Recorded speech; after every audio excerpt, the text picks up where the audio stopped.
Hello friends, कैसे हैं आप लोग। सबको मेरा जय भीम, नमो बुद्धाय। बाबा Saheb Ambedkar life and mission में काले कानूनों की किताब मनु स्मृति को जलाया। महड़ सम्मेलन के दौरान कुछ प्रस्ताव रखे गए।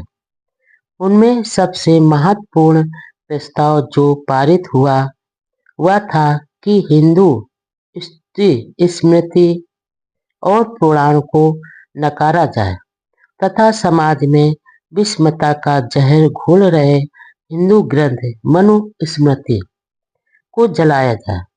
सभी वक्ताओं ने एक स्वर में कहा कि मनु स्मृति अछूतों को सामाजिक, आर्थिक व राजनैतिक रूप से गुलाम बनाए रखने के लिए रचा गया एक षड्यंत्र है जो हमारे प्रगति में बड़ा बाधक है। इस कारण इसे जलाया जाना बहुत जरूरी है।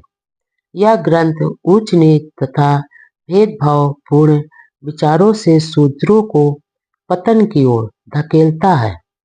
वक्ताओं ने इसे विषमता, निर्दयता तथा अन्याय का समर्थक ग्रंथ कहा।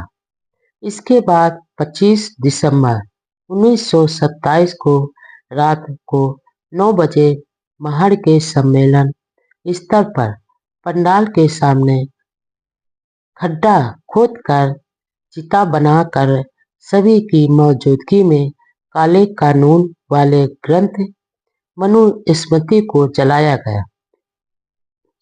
समण हिंदुओं के कलेजे पर डॉक्टर अंबेडकर द्वारा की गई यह एक करारी चोट थी। इसके बाद समाज में कई तरह की प्रतिक्रियाएं हुई। जर्मनी के प्रसिद्ध प्रोटेस्टेंट मार्टिन लूथर किंग 1483-1546 ने पोप के पाप विमोचन पत्र को जलाकर यूरोप में धर्म क्रांति की शुरुआत की थी। इसी प्रकार कई लोगों ने अंबेडकर को भारत का मार्टिन लूथर किंग कहा। मनु स्मृति दहन से भारत के हिंदू धर्म के ठेकेदारों को भारी सदमा पहुंचा तो कुछ चुपचाप भारी बदलाव की आहट को सुन रहे थे। विटेनबर्ग में मार्टिन लूथर ने पोप का पाप विमोचन जलाने के बाद भारत में जातवादी व धार्मिक रूढ़वादियों पर ऐसा हमला डॉक्टर अंबेडकर ने किया था। महड़ कस्बा भारत के मार्टिन लूथर डॉक्टर अंबेडकर का विटेनबर्ग बन गया। भारत के इतिहास में 26 दिसंबर 1927 का दिन हमेशा याद रखा जाएगा क्योंकि उस दिन अंबेडकर ने मनु के काले कानूनों की किताब मनु स्मृति को आग के हवाले कर दी। हिंदुओं के सामाजिक ढांचे में बदलाव की मांग की थी। महड़ के इस सम्मेलन तथा इसमें मनु स्मृति जैसे ग्रंथ को जलाने के दूरगामी परिणाम हुए। भारत के इतिहास में अछूतों में सामाजिक जागृत के लिहाज से यह एक ऐतिहासिक दिन था। खास बात यह भी है कि हम सत्याग्रह में विठोबा महादेव वाडवल जैसे मराठा वृद्ध सामाजिक कार्यकर्ता भी सक्रियता से शामिल हुए, लेकिन ब्राह्मणवादी अखबारों ने इस घटना के निंदा में खूब लिखा। शंकराचार्य भी तिलमिला गए। यही नहीं, कुछ अछूत नेता भी महड़ सत्याग्रह व मनुस्मृति के खिलाफ में बोले।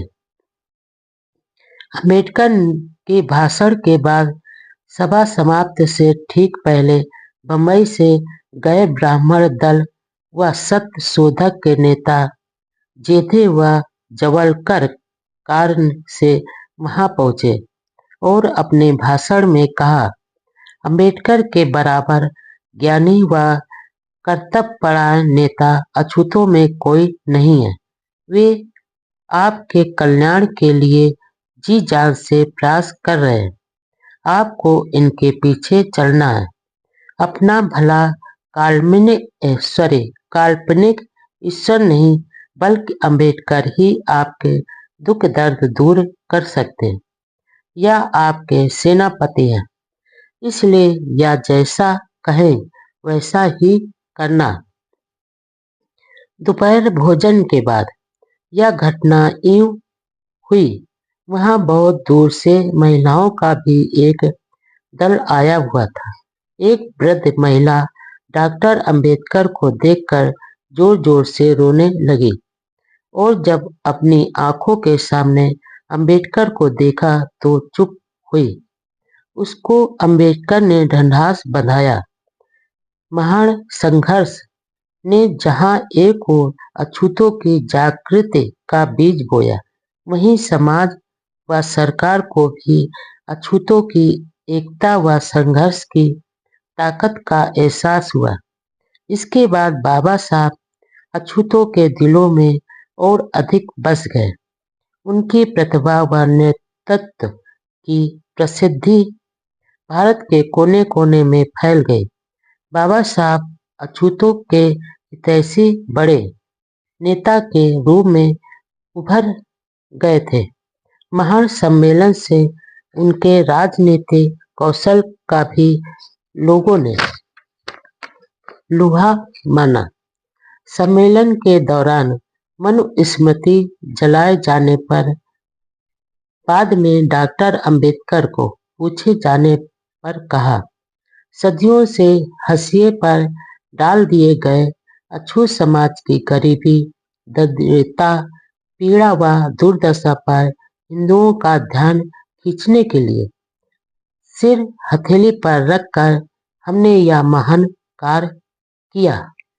बाबा साहब के क्रांतिकारी समाज सुधारक ब्राह्मण सहयोगी अपने सामाजिक आंदोलनों में अछूतों के अलावा कुछ ब्राह्मण समाज सुधारकों व क्रांतिकारियों ने डॉक्टर अंबेडकर का पूरा साथ दिया, जो उस समय एक क्रांतिकारी कदम था, क्योंकि ऐसे प्रगतिशील विचारकों व सुधारकों को सवर्ण हिंदू समाज बिरादरी से बाहर कर कई तरह से प्रा-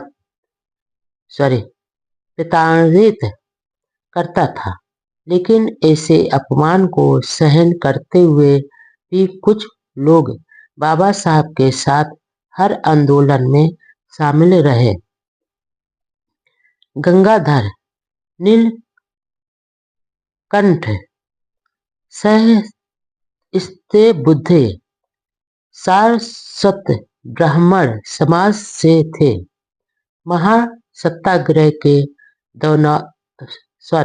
दौरान मनुस्मृति दहन का जब प्रस्ताव पारित हुआ था तो स्वयं सहस्त्र बुद्धे जी ने ही अपने हाथों से वहां बनाई हुई चिता पर मनुस्मृति का दहन किया। वे कुछ समय के लिए बाबा साहब द्वारा चलाए जा रहे जनता साप्ताहिक अखबार के संपादक भी रहे। वे समाज समता संघ के सक्रिय कार्यकर्ता और कामगार आंदोलन के नेता भी थे। इस प्रकार अनंत राव विनायक चित्रे डॉक्टर अंबेडकर के ब्राह्मण सहयोगियों में से एक बहुत ही घनिष्ठ सहयोगी थे। महान सत्याग्रह सम्मेलन की सफलता में उनका सबसे बड़ा योगदान था। महाड़ के चावदार तालाब में जाकर पानी पीने का प्रस्ताव उन्होंने ही महाड़ सत्याग्रह सम्मेलन में रखा था। इन जैसे कुछ अन्य गैर ब्राह्मण सहयोगियों ने महाड़ सत्याग्रह से पहले गांव-गांव जाकर खूब प्रचार किया। महाड़ सम्मेलन के समाप्त होने के बाद अंबेडकर अपने सहयोगियों के साथ महाड़ की बुद्धकालीन गुफाएं देखने गए, जिन्हें देखकर वे काफी गौरवान्वित व भाव विभोर हो गए। इस दौरान अछूतों को यह आशंका थी कि महाड़ सम्मेलन से तिलमिलाए हिंदू रूढ़वादी लोग बैर भावना से रास्ते में बाबा साहब पर हमला कर सकते हैं। इसलिए उनके गरीब अनुयायियों ने रास्ते में जगह जगह सुरक्षा का बंदोबस्त किया। रास्ते में कई जगह अछूतों ने अपने राजा यानी बाबा साहब का स्वागत किया। 2 जनवरी 1928 को वे बंबई लौट आए। अमरावती सम्मेलन। महाड़ तालाब के पानी के उपयोग के लिए चलाए गए सत्याग्रह की घोषणा से विदर्भ अमरावती के लोगों द्वारा किए जाने वाले मंदिर प्रवेश के सत्याग्रह को भी बल मिला। यहाँ के अछूत नेता वहाँ के प्रसिद्ध अम्बा देवी मंदिर के व्यवस्थापकों को मंदिर प्रवेश के लिए नोटिस दे चुके थे, लेकिन उन्होंने साफ मना कर दिया कि हिंदू धर्म की मान्यताओं के अनुसार शूद्रों का मंदिर प्रवेश अधर्म है, इसलिए यहाँ कतई संभव नहीं है। इसके बाद उस इलाके के अछूत नेता पंजाबराव देशमुख तथा जी.ए. गवई आदि नेताओं ने 13 नवंबर 1927 को एक सम्मेलन का आयोजन किया। सम्मेलन की अध्यक्षता के लिए बाबा साहब को आमंत्रित किया। बाबा साहब को देखने व सुनने के लिए लोगों में बड़ा उत्साह था। 13 नवंबर को यह सम्मेलन अमरावती के इंद्र भुवन थिएटर में आयोजित किया। इसमें भाग लेने वाले प्रमुख नेताओं में के.सी. देशमुख, देवराव नाईक, प्रधान आर.डी. कोवली थे। सम्मेलन में अध्यक्ष पद पर बोलते हुए डॉक्टर अंबेडकर ने इस बात पर जोर दिया कि हिंदू होने के कारण अछूतों का हिंदू मंदिरों में प्रवेश पाने का पूरा अधिकार है, चाहे वह मंदिर सार्वजनिक हो या निजी। उन्होंने इस परंपरा की कड़ी निंदा की कि सदियों से अछूतों का मंदिर प्रवेश वर्जित है, इसलिए वे अपना अधिकार खो चुके हैं। सम्मेलन में वक्ताओं के जोशीले भाषण व अछूतों की जागृति को देखकर बम्बई प्रदेश की काउंसिल ऑफ स्टेट के मेंबर तथा अम्बा देवी मंदिर कमेटी के अध्यक्ष ने आग्रह किया कि दूसरे दिन सम्मेलन नहीं करें।